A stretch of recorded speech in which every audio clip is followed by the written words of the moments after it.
ഭൂതേ മഹദ്ഭിര്യ ഇമാ പുരോ വിഭു നിർമായശേതേ യദമൂഷു പൂരുഷ ഭുങ്ക്തേ ഗുണാൻ ഷോഡശ ഷോഡശാത്മക സോലം കൃഷിഷ്ട ഭഗവാൻ വചാംസി മേ.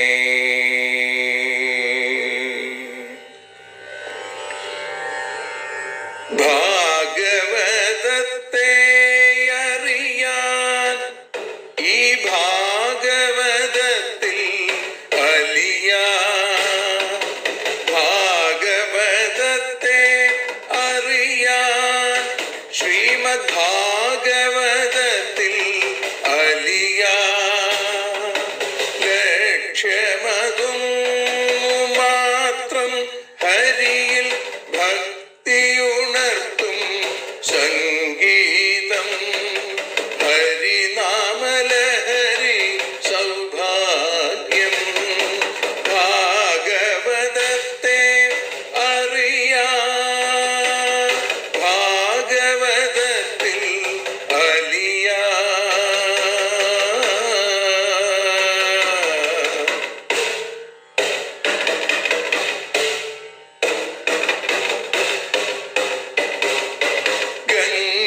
ഗംഗാപതിയുടെ പുത്രൻ സുന്ദര ഗണനായകനു തുണ ചെയ്യൂ.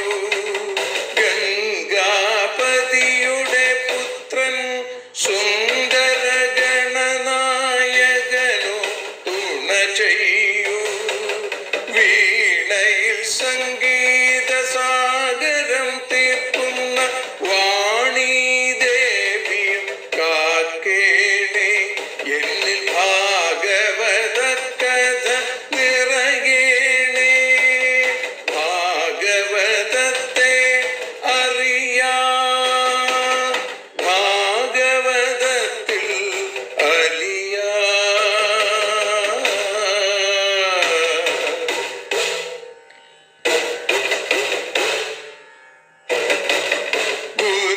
ഗുരുവായൂരിൽ നിത്യം നിറയുക ഗുരുവായൂരിലെ ശ്രീകൃഷ്ണ.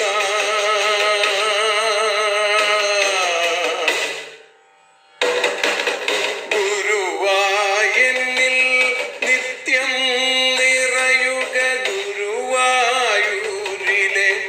ശ്രീകൃഷ്ണ.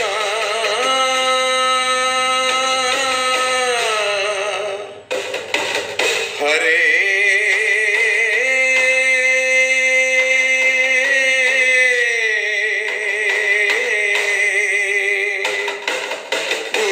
ഗുരുവായൂരിൽ നിത്യം നിറയുക ഗുരുവായൂരിലെ ശ്രീകൃഷ്ണ. കണ്ഠം തന്നിൽ ഗാനം നിറയാൻ കണ്ണാ നീ താൻ തുണയേകു. എന്നിൽ ഭാഗവത കഥ നിറയേണേ.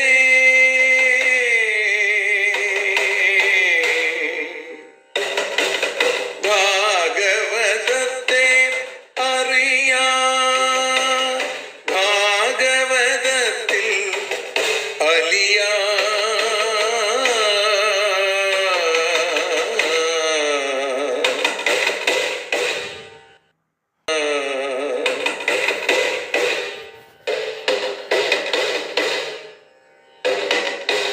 ആദ്യത്തെ ഗുരുവായൂരന്റെ അച്ഛനുപാദ നമസ്കാരം. ആദ്യത്തെ ഗുരുവായൂരനുടെ അച്ഛനുപാദ നമസ്കാരം. അമ്മിഞ്ഞപ്പാൽ മധുരം നൽകിയ അമ്മേ നീ വരമേകേണേ. എന്നിൽ ഭാഗവത കഥ നിറയേണേ.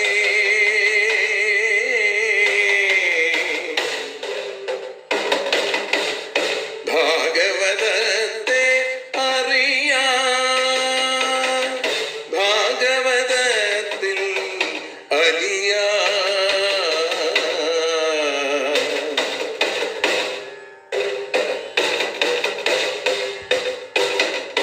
ശ്രീഹരി തന്നുടെ കഥകൾ നിറയും ശ്രീമദ് ഭാഗവത സ്മൃതിയിൽ. ശ്രീഹരി തന്നുടെ കഥകൾ നിറയും ശ്രീമദ് ഭാഗവത സ്മൃതിയിൽ. ശ്രീകൃഷ്ണാനിൻ കീർത്തനമലരുകൾ ശ്രീപാദത്തിൽ അർച്ചിക്കാം. എന്നിൽ ഭാഗവത കഥ നിറയണേ.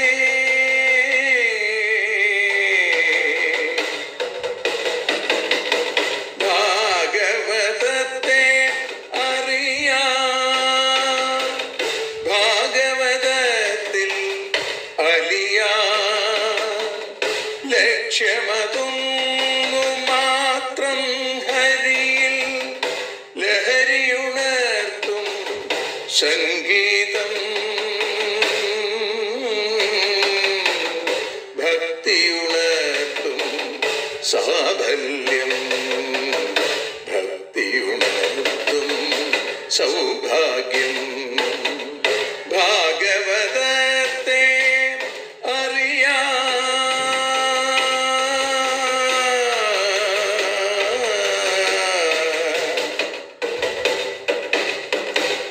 ഭാഗവതത്തിൽ അലിയാം.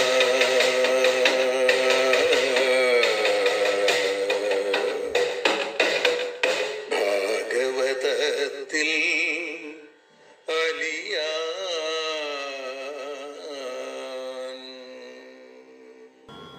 തങ്കന്ന ബാഷ്പയമുനാപുളിനത്തിൽ മന്ത്രസങ്കേത ഭൂമിയിലിരുന്നു ഹരിക്കു ചാർത്താൻ തൻ കൊച്ചു കൈവിരൽകളാൽ മമ ജീവഗോപി സങ്കൽപ്പമുല്ല മലർമാലകളെന്നു കോർക്കും.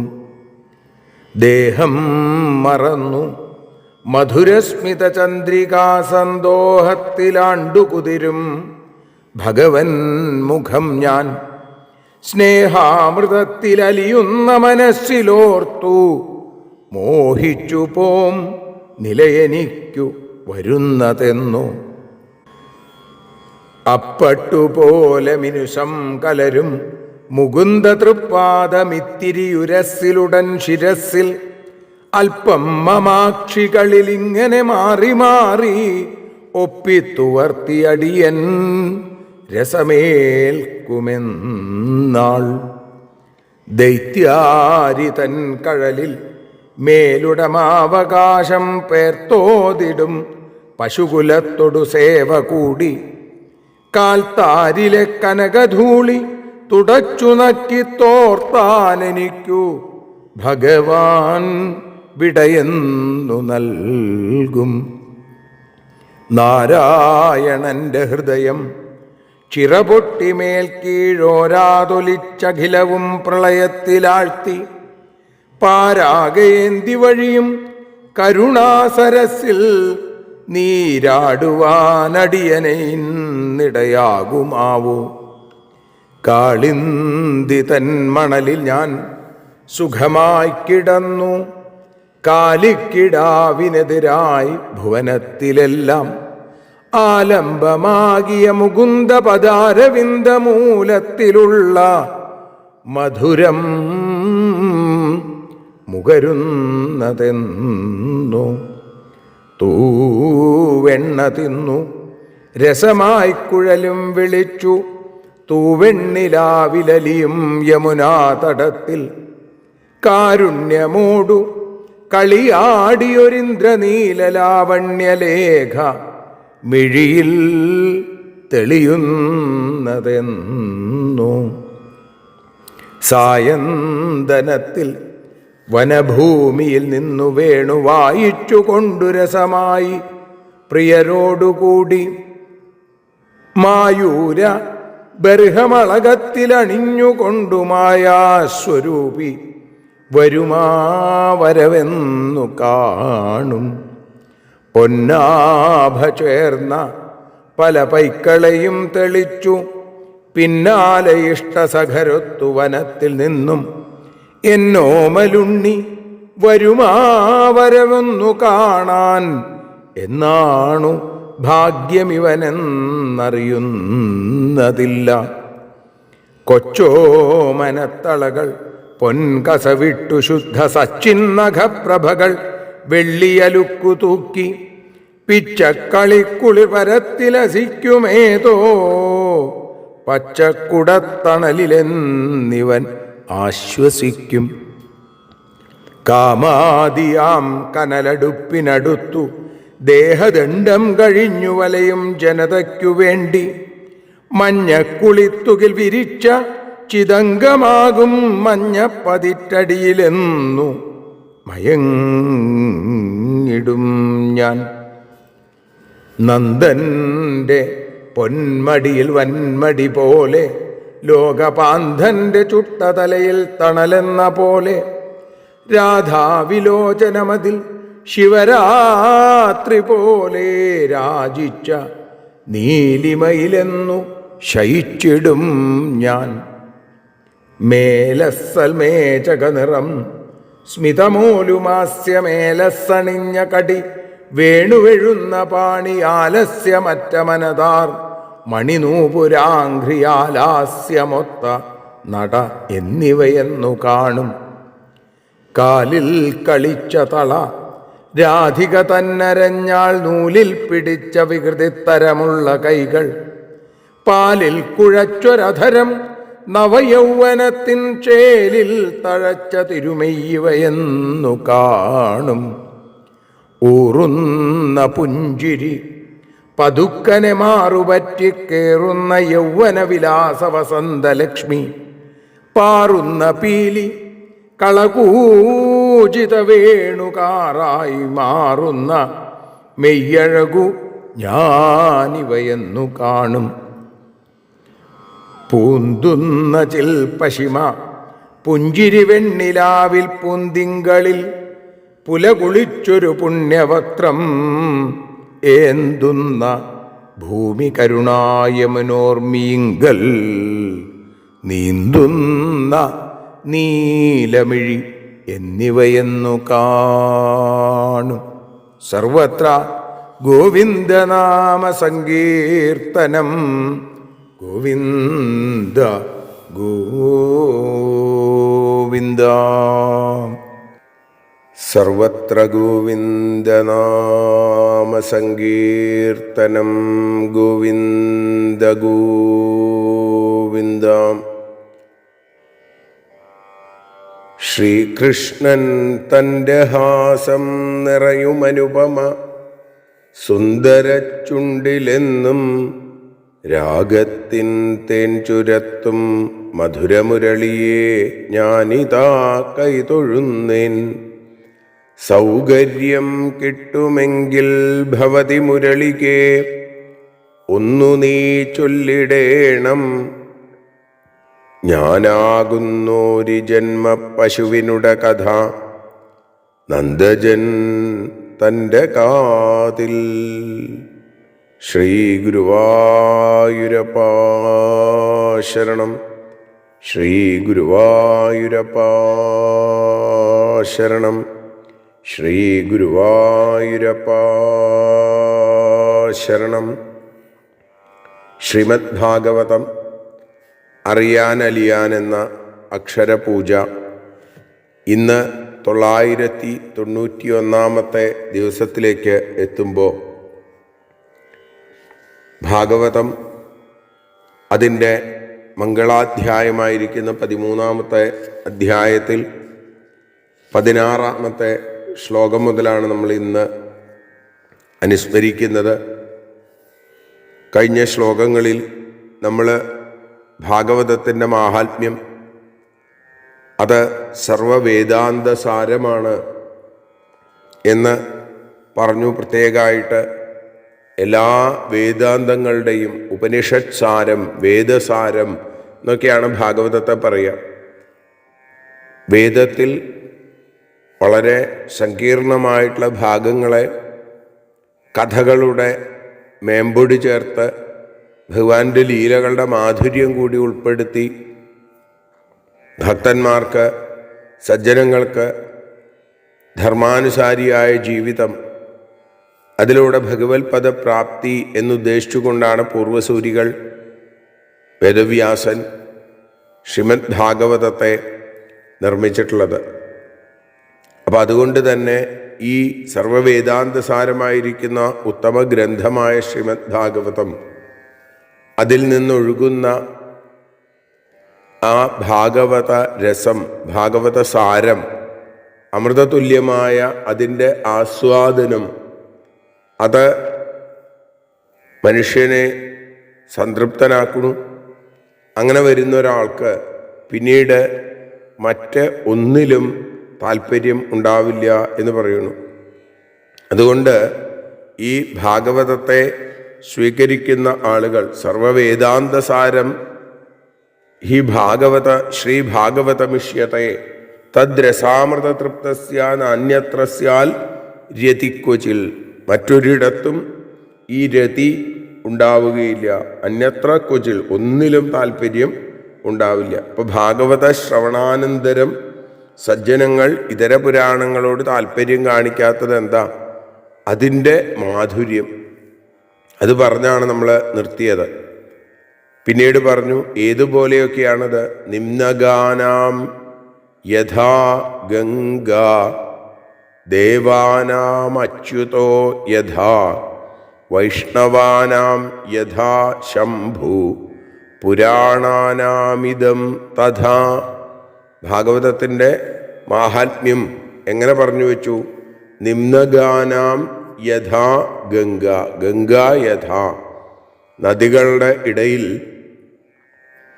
ഗംഗ ഏത് തരത്തിലാണോ, വൈഷ്ണവാനാം ദേവാനാം അച്യുതഃ യഥാ, വിഷ്ണുഭക്തന്മാർക്ക് ദേവന്മാരുടെ ഇടയിൽ അച്യുതൻ വിഷ്ണു എങ്ങനെയാണോ, ഭഗവാൻ ഏത് തരത്തിലാണോ, ശംഭു യഥാ, ശിവൻ ഏത് തരത്തിലാണോ, പുരാണാനാം, പുരാണങ്ങളുടെ ഇടയിൽ ഇതം തഥ, ഇത് അതേപോലെയാണ് എന്ന് പറയുന്നു. നദികളുടെ മധ്യത്തിൽ ഗംഗ എന്നതുപോലെയും. ഗംഗയുടെ ഏറ്റവും വലിയ പ്രാധാന്യം എന്താ? അത് ഭഗവത് പതി എന്നറിയപ്പെടുന്നു. ഭഗവാന്റെ പാദങ്ങളെ കഴുകി ഒഴുകുന്ന കാരണജലമാണ് ഗംഗയായിട്ട് തീർന്നത്. നമ്മൾ പഞ്ചമസ്കന്ധത്തിൽ അത് വിസ്തരിച്ചു കേട്ടു. ആ ഗംഗ സപ്തർഷിലോകം, ധ്രുവലോകം തുടങ്ങിയ ലോകങ്ങളിലൂടെ കടന്ന് അവസാനം മേരുവിൻ്റെ മൂർധാവിൽ വന്ന് വീഴുന്നുവെന്നും ചക്ഷു, ഭദ്ര, സീത, അളകനന്ദ എന്നീ 4 പേരുകളോടുകൂടി 4 ഭാഗത്തേക്കുമായിട്ട് ഒഴുകണു എന്നുള്ളതൊക്കെ നമ്മൾ അവിടെ വെച്ച് ഓർക്കേണ്ടായി. അപ്പം ഇവിടെ കാണിച്ചു തരുന്നു ഈ ഭാരതഭൂമിയിലൂടെ ഒഴുകുന്ന ഗംഗയുടെ പേരാണ് അളകനന്ദ എന്നുള്ളത്. അതുകൊണ്ടാണ് ഭഗവാൻ ഉദ്ധവന് ഉപദേശം കൊടുത്ത് ഉദ്ധവനെ ബദരിയാശ്രമത്തിലേക്ക് പറഞ്ഞയക്കുന്ന ആ സന്ദർഭത്തിൽ ഭഗവാൻ ഉദ്ധവനോട് പറയുന്ന ഒരു ശ്ലോകം 11-ാമത്തെ സ്കന്ധത്തിൽ 29-ാമത്തെ അധ്യായത്തിൽ 42-ാമത്തെ ശ്ലോകം. ഈക്ഷയാളകനന്ദായ വിധൂതാശേഷ കൽമഷ വസാനോ വൽക്കലാന്യങ്ക വന്യഭുക് സുഖനിസ്പൃഹ എന്ന് ഭഗവാൻ പറയുന്നുണ്ട്. അളകനന്ദായ ഈക്ഷയ, അളകനന്ദയുടെ കാഴ്ചയാൽ തന്നെ, വിധൂതാശേഷ കൽമഷ, എല്ലാ പാപങ്ങളെയും നശിപ്പിച്ചിട്ട് ഉദ്ധവ അങ്ങ് ആ ബദരിയാശ്രമത്തിൽ കഴിയുമെന്നാണ്. ബദരിയാശ്രമത്തിലൂടെയാണ് ഒഴുകുന്നത് ഏത്? ഈ ഗംഗാ നദി, അളകനന്ദ. ഗംഗയെ ഭാരതഭൂമിയിൽ എത്തുമ്പോൾ, അല്ലെങ്കിൽ മേരുവിൻ്റെ ശിരസിൽ നിന്ന് തെക്കോട്ടൊഴുകുന്ന ആ ഗംഗയെ അളകനന്ദ എന്ന് വിളിക്കുന്നു.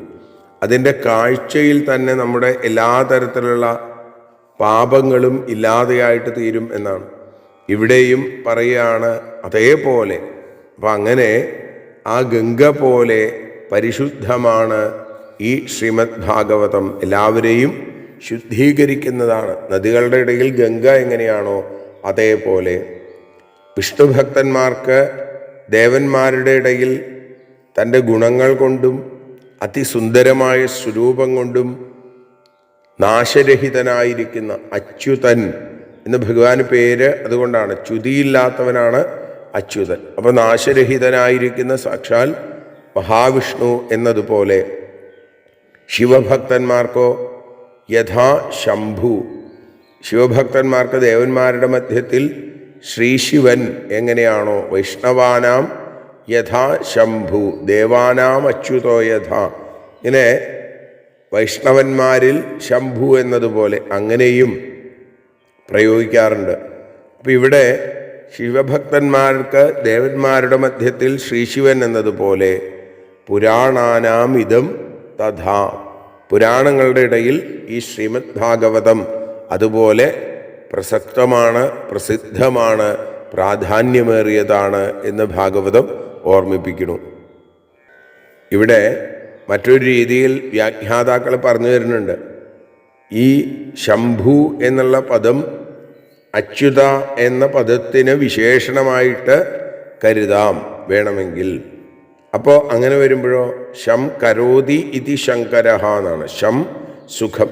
അപ്പം സുഖം ഇവനിൽ നിന്ന് ഉദ്ഭവിക്കുന്നു, അതുകൊണ്ട് ശംഭു എന്ന് പേര്. അപ്പോൾ ആ രീതിയിൽ അച്യുതന് ഉള്ള വിശേഷണമായിട്ട് ഇതിനെ കണക്കാക്കാം. അപ്പോൾ വിഷ്ണു ഭക്തന്മാർ ദേവന്മാരിൽ വെച്ച് സുഖത്തെ നൽകുന്ന, സുഖപ്രദനായിരിക്കുന്ന ആള് അച്യുതൻ എന്ന് നിശ്ചയിച്ചിരിക്കുന്നത് പോലെ പുരാണാനാം ഇതം തഥാ, പുരാണങ്ങളിൽ നമുക്ക് സുഖത്തെ നൽകുന്നത് ഈ ശ്രീമദ് ഭാഗവതമാണ് എന്ന് പറഞ്ഞാലും തെറ്റില്ല. അങ്ങനെയുള്ള ശ്രീമദ് ഭാഗവതം 18,000 ഗ്രന്ഥ ശ്ലോകങ്ങളിലൂടെ ഉള്ള ശ്രീമദ് ഭാഗവതം. ഇതിൻ്റെ ഗ്രന്ഥസംഖ്യ നമ്മൾ 2 ദിവസം മുമ്പ് പറയുകയുണ്ടായി. അപ്പം അതിൽ ഓരോ ഗ്രന്ഥങ്ങളുടെയും സംഖ്യ പ്രത്യേകം പറഞ്ഞു. ബ്രഹ്മപുരാണം 10,000, പാത്മപുരാണം 55,000, വൈഷ്ണവപുരാണം 23, ശൈവം 24, ഭാഗവതം 18, നാരദപുരാണം 25,000, മാർക്കണ്ഡേയ പുരാണം 9,000, അഗ്നിപുരാണം അവിടെ 15,400, ഭവിഷ്യത് പുരാണം 14,500, ബ്രഹ്മവൈവർത്ത പുരാണം 18,000, ലിംഗപുരാണം 11,000, വരാഹപുരാണം 24,000, സ്കന്ദപുരാണം 21,100, വാമനപുരാണം 10,000, കൂർമ്മപുരാണം 17,000, മത്സ്യപുരാണം 14,000, ഗരുഡപുരാണം 19,000, ബ്രഹ്മാണ്ഡപുരാണം 12,000. ഇങ്ങനെയാണ് ഇതിൻ്റെ ഒരു കണക്ക് എന്ന് പറയുകയുണ്ടായി. അതിലൊരു ചെറിയ തെറ്റ് വന്നു. ആ തെറ്റ് പ്രിയപ്പെട്ട ഒരു ശ്രോതാവ് ചൂണ്ടിക്കാണിച്ചു തന്നു. അതുകൊണ്ട് ഒന്നുകൂടി അതിനെ പറഞ്ഞു എന്ന് മാത്രം. അപ്പോൾ ഏറ്റവും കുറവ് ഉള്ളത് അന്ന് പറഞ്ഞത് അഗ്നിപുരാണം എന്നാണ്. അത് തെറ്റുപറ്റിയതാണ്. മാർക്കണ്ഡേയ പുരാണമാണ് ഏറ്റവും കുറവ് ശ്ലോകങ്ങളുള്ളത്. മാർക്കണ്ഡേയ പുരാണം 9,000 ശ്ലോകങ്ങൾ. എന്നാൽ സ്കന്ദപുരാണം 81,100 ശ്ലോകം. ഇത് 9 അതിൻ്റെ 9 ഇരട്ടിയിലധികം വരും. പിന്നൊരു 100 അല്ലേ, 81,000, 9 ഗുണം 9 81, പിന്നൊരു 100 കൂടി വരുന്നതാണ്. അപ്പോൾ അതാണ് അതിൻ്റെ ഒരു കണക്ക് എന്നുകൂടി ഇവിടെ സൂചിപ്പിക്കുന്നു. പിന്നെ ഇനി ഭാഗവതത്തിൻ്റെ പ്രത്യേകത എന്താ പറഞ്ഞത്? ക്ഷേത്രാണാം ചൈവ സർവേഷാം യഥാ കാശീ ഹ്യനുത്തമ തഥാ പുരാണവ്രാതാനാം ശ്രീമദ് ഭാഗവതം ദ്വിജാഹ. സർവേഷാം ക്ഷേത്രാണ്, സർവക്ഷേത്രങ്ങളുടെയും മധ്യത്തിൽ കാശി യഥാ അനുത്തമ. കാശി ഏത് പ്രകാരം അത്യുത്തമമാണോ അനുത്തമ. ദ്വിജ അല്ലയോ ദ്വിജന്മാരെ, തഥാ പുരാണവ്രാതാന അങ്ങനെ പുരാണ സമൂഹത്തിൽ അതിൻ്റെ മധ്യത്തിൽ ശ്രീമദ് ഭാഗവതം അനുത്തമം.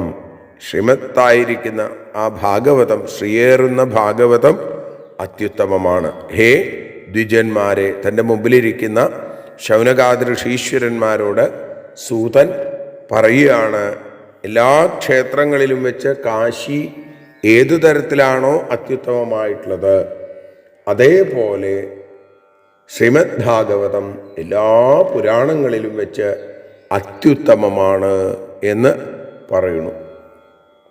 ഇവിടെ ഭഗവാന്റെ പാദത്തിൽ സമർപ്പിക്കേണ്ടുന്ന സമയമായി. മാളയ്ക്കടുത്ത് കുഴൂർ ഐരാണിക്കുളത്ത് കീഴ്തൃക്കോവിൽ മഹാവിഷ്ണു ക്ഷേത്രത്തിൽ ഇപ്പോൾ സപ്താഹം നടന്നുകൊണ്ടിരിക്കുകയാണ്. ഇന്നൊരു രുക്മിണീശ്വരത്തിൻ്റെ ദിവസമാണ്. അപ്പം എല്ലാവരെയും അവിടേക്ക് ക്ഷണിക്കുന്നു. മറ്റൊരു കാര്യം കൂടി എല്ലാവരെയും ഓർമ്മിപ്പിക്കുകയാണ്. ഞായറാഴ്ചയാണ് ഇവിടെ സമർപ്പണം. അത് 9 മണിയോടുകൂടി 12-ാം അധ്യായം പാരായണം ചെയ്ത് 10 മണിക്ക് സമർപ്പണം എന്നാണ് ഉദ്ദേശിക്കുന്നത്. സാധാരണ സപ്താഹങ്ങൾ ഉച്ചയോടുകൂടിയാണ് സമർപ്പിക്കാറുള്ളത്. എന്നാൽ അന്ന് തന്നെ അമ്പലപ്പാറയ്ക്കടുത്ത് മേലൂർ എന്ന സ്ഥലത്ത് ഒരു ശ്രീമദ് ഭാഗവത സപ്താഹയജ്ഞം അന്ന് വൈകുന്നേരം ആരംഭിക്കുന്നു എന്നുള്ളതുകൊണ്ട് കുറച്ച് നേരത്തെ നിർത്തും എന്നുള്ളത് കൂടി എല്ലാവരെയും അറിയിക്കുന്നു.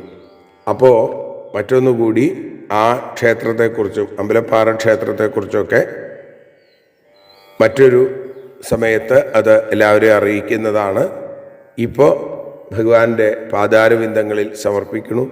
ഇന്നും നമ്മൾ കാവ്യകൗസ്തുഭം ഓട്ടൂർ ഉണ്ണി നമ്പൂതിരിപ്പാടിൻ്റെ മനോഹരമായ കവിത ചൊല്ലിക്കൊണ്ടാണ് ശ്രീമദ് ഭാഗവതം ആരംഭിച്ചത്.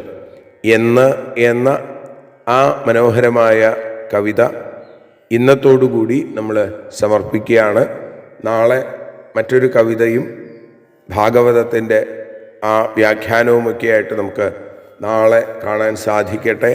അതിന് ഭഗവാൻ അനുഗ്രഹിക്കട്ടെ എന്ന് പ്രാർത്ഥിച്ചുകൊണ്ട് ഭഗവാന്റെ പാദാരവിന്ദങ്ങളിൽ ഈ അക്ഷരപ്പൂക്കളെ സാദരം സമർപ്പിക്കുന്നു. സർവത്ര ഗോവിന്ദനാമസങ്കീർത്തനം ഗോവിന്ദ ഗോവിന്ദ. ഹരിയോം.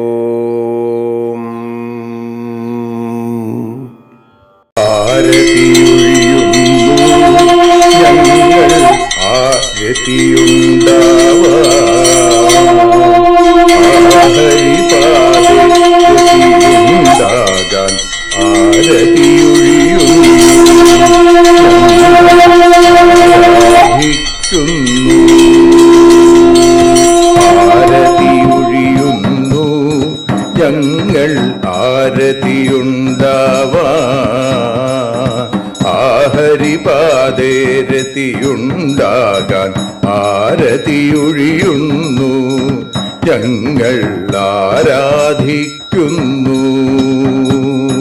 ശ്രീമദ് ഭാഗവതം പുണ്യം പാവനമാം ഗ്രന്ഥം ശ്രീശുകമാമുനി പാടിയ ഗീതം നൽകുന്നു മുക്തി. സതതം നൽകിയിടും ഭക്തി. പാപികളെന്നാലും നിത്യം രക്ഷിക്കും ഗ്രന്ഥം പരമാനന്ദ സുധാരസമയമി ഹരിലീലാസാരം. നിത്യം വേദത്തിൻ സാരം. വൈരാഗ്യം ജ്ഞാനം ഭക്തി എന്നിവ നൽകിയിടും. വൈകല്യങ്ങൾ തീർത്തിയിടുന്നൊരു സുന്ദരമാം ഗീതം. നിത്യം നൽകും കൈവല്യം. കലിമലമഥനി പാപവിനാശിനി സതതം സേവയ ചെയ്യുന്നോർക്കോ സുഖകാരിണി ഗ്രന്ഥം. നിത്യം നൽകും സായുജ്യം. ആരതിയൊഴിയുന്നു ഞങ്ങൾ ആരതിയുണ്ടാവാൻ ആരതിയൊഴിയുന്നു ഞങ്ങൾ ആരതിയുണ്ടാവാൻ ആഹരിപാദേ രതിയുണ്ടാകാൻ ആരതിയൊഴിയുന്നു. ഞങ്ങൾ ആരാധിക്കുന്നു. ഞങ്ങൾ ആരതിയൊഴിയുന്നു. കണ്ണ ആരാധിക്കുന്നു.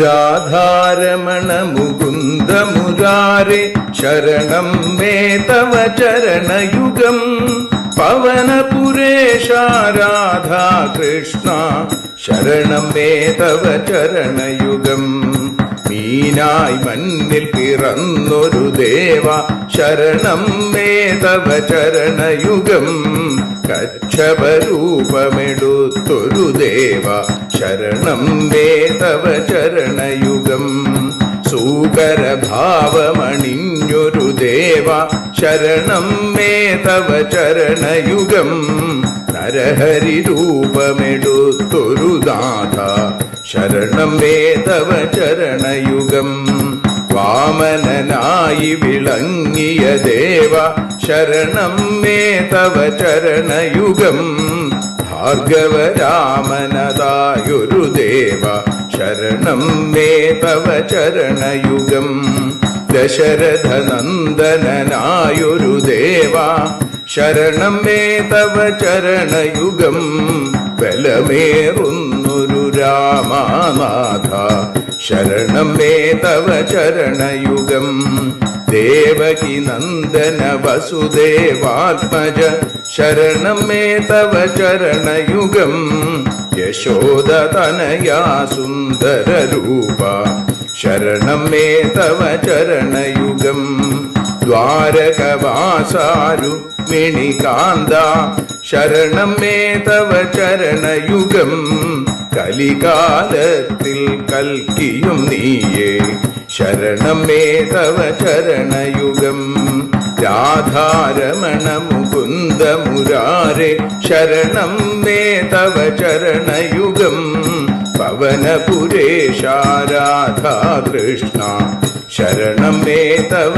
ചരണയുഗം ചോറ്റാനിക്കര വാഴും ദേവി ശരണം മേ തവ ചരണയുഗം സാംബ സദാശിവ ശംഭോ ശങ്കര ശരണം മേ തവ ചരണയുഗം ഹരിഹരപുത്ര ആശ്രിതമിത്ര ശരണം മേ തവ ചരണയുഗം സദ്ഗുരുനാഥ ഗുണപരിപൂർണ ശരണം മേ തവ ചരണയുഗം മൂഷികവാഹന മോദകഹസ്ത ശരണം മേ തവ ചരണയുഗം ഭക്തജനപ്രിയ ഭാഗവത പ്രിയ ശരണം മേ തവ ചരണയുഗം രാധാരമണ മുകുന്ദ മുരാരെ ശരണം മേ തവ ചരണയുഗം ഗുരുപവനപുരേശ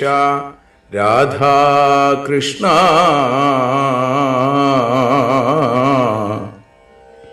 ശരണം മേ തവ ചരണയുഗം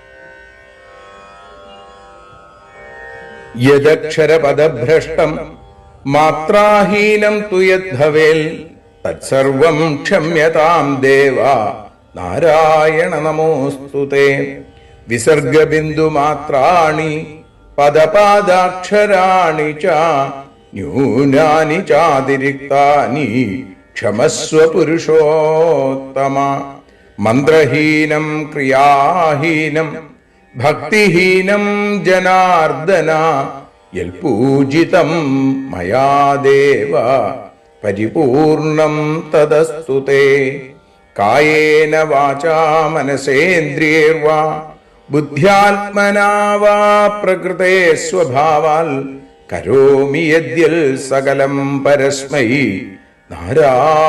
നാരായണായേതി സമർപ്പയാമി. സ്വസ്തി പ്രജാഭ്യ പരിപാലയന്താം ന്യായേന മാർഗേണ മഹീം മഹീഷ ഗോബ്രാഹ്മണേഭ്യ ശുഭമസ്തു നിത്യം ലോകാഃ സമസ്താഃ സുഖിനോ ഭവന്തു ലോകാഃ സമസ്താഃ സുജനാ ഭവന്തു ലോകാഃ സമസ്താഃ ത്വൽഭക്തിരതാ ഭവന്തു സർവേ ഭവന്തു സുഖിനഃ സർവേ സന്തു നിരാമയാം സർവേ ഭദ്രാണി പശ്യന്തു മാ കശ്ചിൽ ദുഃഖഭാഗ് ഭവേൽ. അസതോ മാ സദ്ഗമയ തമസോ മാ ജ്യോതിർഗമയ മൃത്യോർമാ അമൃതം ഗമയ. ഓം ശാന്തി ശാന്തി ശാന്തി. ഹരി ഓം.